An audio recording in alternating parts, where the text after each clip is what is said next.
প্রতিদিনের মতোই রাত নেমে আসবে পৃথিবীতে। মানুষ তার চিরচাইত নিয়মই বিছানায় ঘুমোতে যাবে। তবে এই ঘুম যেন আর শেষ হয় না। ঘণ্টা যায়, দিন যায়, তবুও সূর্য ওঠে না। মানুষ আতঙ্কে ছুটতে থাকবে। কেউ আকাশের দিকে তাকায়, কেউ মসজিদে এসে আল্লাহর কাছে কান্নাকাটি করে, আবার কেউ বিভ্রান্ত হয়ে বলে, এ কি জাদু? এ কেমন রাত? হঠাৎ ভোরের আভা দেখা দেবে।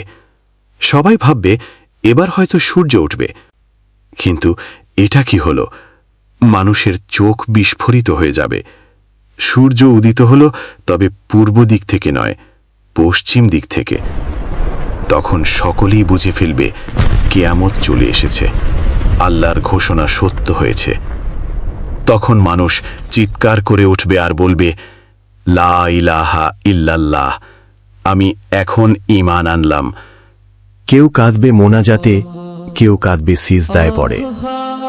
কিন্তু তখন আর লাভ হবে না, কেননা রাসূলুল্লাহ সাল্লাল্লাহু আলাইহি ওয়াসাল্লাম বলেছেন, সে সময় ঈমান আনা আর উপকারে আসবে না। এরপর পৃথিবী কেঁপে উঠবে। এক রহস্যময় বাতাস বইতে শুরু করবে, প্রাণঘাতী এক শীতল ও কোমল বাতাস। যাদের হৃদয়ে বিন্দুমাত্র ঈমান আছে, এই বাতাসের আঘাতেই তারা শান্তভাবে মৃত্যুর কোলে ঢলে পড়বে। আল্লাহ তাদের রূহ তুলে নিবেন। শহরগুলো নিস্তব্ধ হয়ে যাবে। মসজিদগুলোতে আর আজান শোনা যাবে না।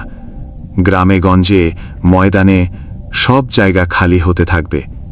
রয়ে যাবে শুধু অবিশ্বাসী আর আল্লাহকে অস্বীকারীগণ। পৃথিবী তখন পরিণত হবে এক গভীর অন্ধকারে, যেখানে আলো নেই, সত্য নেই, আছে শুধু মিথ্যার রাজত্ব। মসজিদগুলো দাঁড়িয়ে থাকবে, কিন্তু ভেতরে কেউ নামাজ পড়বে না।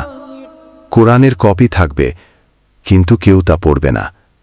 শহর জুড়ে শুধু কাফের, মুনাফিক আর ফাসেকদের আনাগোনা। হঠাৎ আকাশ কেঁপে উঠবে, পৃথিবী দুলতে থাকবে, পাহাড় গুঁড়ো হয়ে ছড়িয়ে পড়বে, সমুদ্র আগুন হয়ে জ্বলে উঠবে, আকাশ ছিঁড়ে যাবে, নক্ষত্র ভেঙে ঝরে পড়বে। সবাই আতঙ্কে চিৎকার করতে থাকবে, কিন্তু আর পালাবার কোনো পথ নেই। হঠাৎ ইসরাফিল আলাইহিস সালাম সিংগায় ফু দিবেন। তৎক্ষণাৎ সমস্ত প্রাণী মারা যাবে। জমিন তার গর্ভে থাকা সমস্ত স্বর্ণ রৌপ্য বের করে দেবে। পৃথিবী ও আকাশ ধ্বংস হয়ে যাবে। থাকবেন শুধু একমাত্র আল্লাহ। তারপর আসবে এক দীর্ঘ নীরবতা। কতদিন, কত বছর তা কেউ জানে না। সবকিছু নিস্তব্ধ, শূন্য। এরপর আল্লাহ আবার ইসরাফিল আলাইহি ওয়াসাল্লামকে আদেশ দিবেন, ফু দাও। তিনি আবার সিংগায় ফু দিবেন। মৃতরা জীবিত হয়ে উঠে দাঁড়াবে। কবর ফেটে মানুষ বের হবে। আকাশ থেকে আল্লাহর ঘোষণা আসবে, সবাই জমায়েত হও হাসরের ময়দানে।